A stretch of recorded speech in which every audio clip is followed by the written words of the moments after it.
2 महीने पहले आरक्षण के खिलाफ जो आंदोलन शुरू हुआ था, किसी को ये समझ भी नहीं हुआ होगा कि इतने दिनों के बाद भी जो ये आंदोलन है ये इतना उग्र हो सकता है कि तख्ता पलट भी बांग्लादेश में हो जाएगा। आपको बता दें कि शेख हसीना ने प्रधानमंत्री के पद से इस्तीफा तो दे दिया है, लेकिन इसके बावजूद भी वहां पर जो हिंसा है वो कम होने का नाम नहीं ले रहा है। देर रात तक जो प्रदर्शनकारी है वहां पर हंगामा करते रहे, विरोध जताते रहे और इस हंगामे के दौरान जो है करोड़ों का नुकसान वहां पर हुआ है।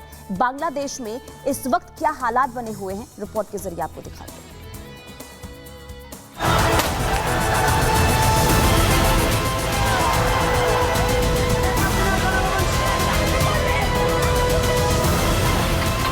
तोड़फोड़, आगजनी और हिंसा।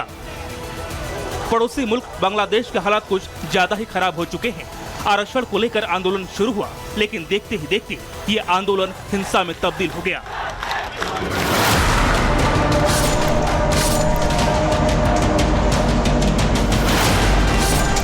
छात्रों के मुद्दे से शुरू हुआ ये आंदोलन राजनीतिक रंग लेने लगा तो पीएम शेख हसीना ने ढाका में कर्फ्यू लगा दिया। हिंसा को काबू में करने के लिए सेना को जिम्मेदारी सौंप दी, लेकिन बांग्लादेश में विरोध रुकने के बजाय और उग्र हो गया।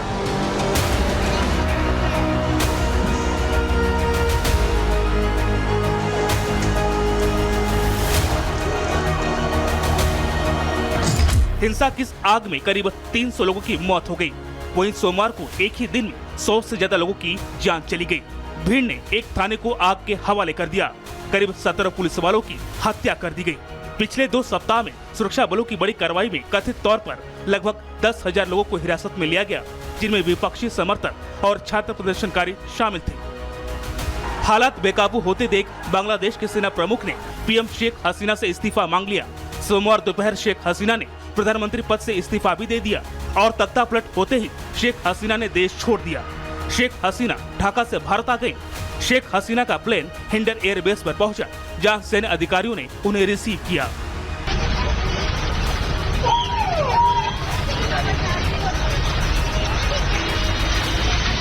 करीब 2 साल बाद श्रीलंका जैसी ही तस्वीर बांग्लादेश में भी देखने को मिली।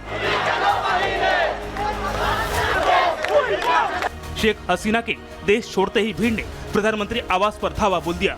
उपद्रवी पीएम आवास के बिस्तर पर लेट गए। किचन में घुसकर खाना खाकर जश्न मनाने लगे। इतना ही नहीं, पीएम आवास में घुसे लोग यहाँ का फर्नीचर और कीमती सामान अपने साथ लेकर जाते नजर आए। अब बांग्लादेश की कमान सेना प्रमुख जनरल वकारुज जमान के हाथ में है। बांग्लादेश में हिंसा को देखते हुए यहाँ मोबाइल इंटरनेट सेवा बंद कर दी गई है और अनिश्चित काल के लिए पूरे देश में कर्फ्यू लागू कर दिया गया है। हिंसक विरोध प्रदर्शनों के बीच लोगों की सुरक्षा सुनिश्चित करने के लिए सरकार ने बीते सोमवार समेत 3 दिवसीय सामान्य अवकाश की घोषणा की है।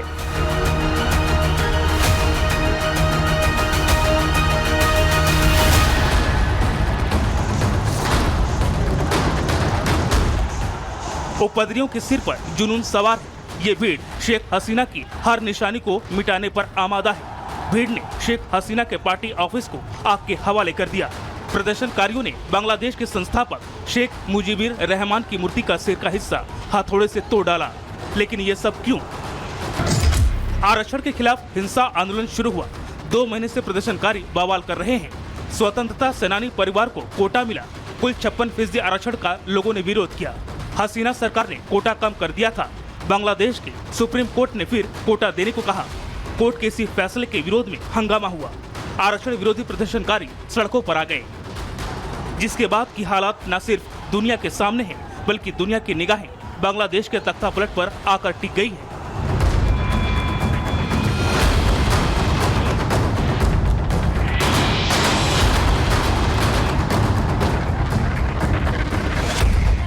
फिलहाल बांग्लादेश अब सेना के हाथ में है।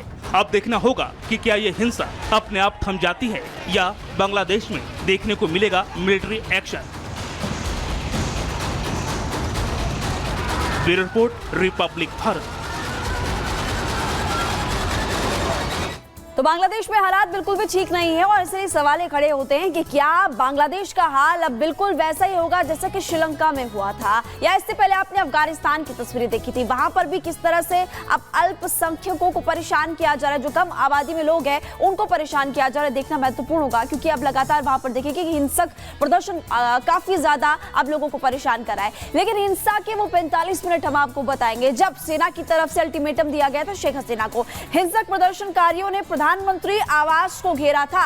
आपको वो तस्वीरें भी हम इसके बाद जरूर दिखाएंगे। आप देखेंगे कि कैसे यहाँ पर हिंसक प्रदर्शन और ज्यादा उग्र हुआ।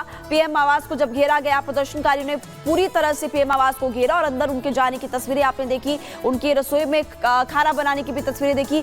भीड़ शेख हसीना को हटाने पर अड़ गई थी और आर्मी ने हसीना को इस्तीफा देने के लिए कहा कि 45 मिनट के अंदर आप खाली कर दीजिए। हसीना को 45 मिनट का अल्टीमेटम दिया गया था, जैसे कि मैंने आपको पहले भी बताया, सेना की तरफ से ये अल्टीमेटम दिया गया था और उस दौरान आपने देखा कि पीएम शेख हसीना ने प्रधानमंत्री के पद से इस्तीफा दिया और उसके बाद चॉपर के जरिए वो भारत के लिए भी रवाना हुई। हालांकि यूके की तरफ से अभी तक उनको अप्रूवल नहीं मिला है। पहले खबर मिली थी कि उनको फिनलैंड भी वो जा सकती है, लंदन भी वो जा सकती है, लेकिन अभी फिलहाल भारत में है। और 45 मिनट में देश छोड़कर निकलो, आर्मी की तरफ से कहा गया था। बेकाबू हालात में हसीना के पास विकल्प नहीं था और आनन फानन में हसीना ने इस्तीफा दे दिया।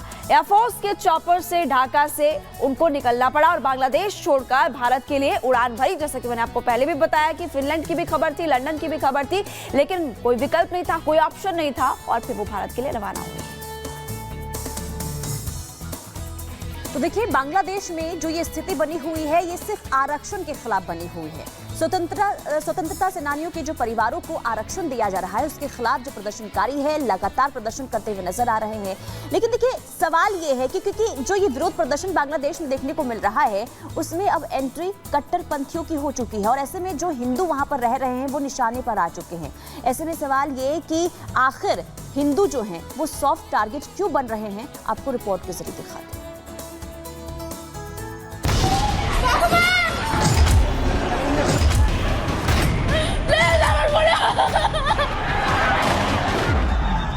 बांग्लादेश के इतिहास में बीते सोमवार का दिन काले अध्याय के रूप में जुड़ गया। सोमवार को पूरे दिन वहां दंगाइयों ने जमकर उत्पात मचाया। पीएम हाउस से लेकर पूरे बांग्लादेश पर दंगाइयों ने जैसे कब्जा कर लिया। पूरे दिन बांग्लादेश से ऐसी ही डरावनी तस्वीरें सामने आती रहीं।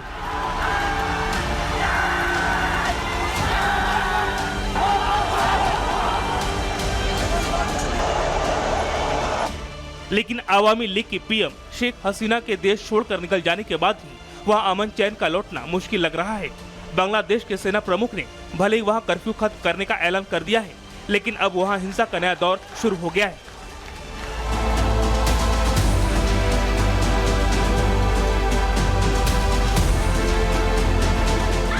अब बांग्लादेश में अल्पसंख्यक हिंदू उपद्रवियों के निशाने पर आ गए हैं। जगह जगह मंदिरों को टारगेट किया जा रहा है और हिंदुओं के साथ हिंसा हो रही है। ढाका से सोमवार को जो तस्वीरें आई वो बेहद डराने वाली है। वहां दंगाइयों ने भारतीय सांस्कृतिक केंद्र में तोड़फोड़ की और वहां 4 हिंदू मंदिरों को नुकसान पहुंचाया गया। वहां हालात इतने बिगड़ गए कि अब प्रदर्शनकारी ढाका में हिंदू के घरों में घुसने लगे हैं। हिंदुओं के घरों में आगजनी की जा रही है।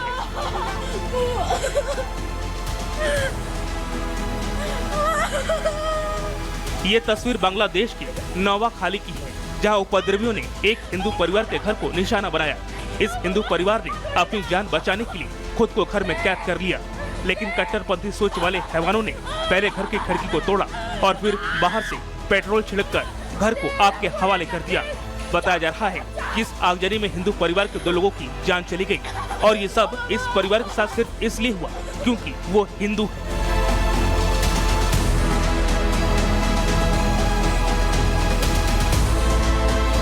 वहाँ हिंदुओं के खिलाफ हालात इतने बदतर हो चुके हैं कि पश्चिम बंगाल विधानसभा में विपक्ष के नेता शुवेंदु अधिकारी ने बयान दिया, कुछ ही दिनों में 1 करोड़ हिंदू शरणार्थी पश्चिम बंगाल आने वाले हैं, इसलिए आप तैयार रहें।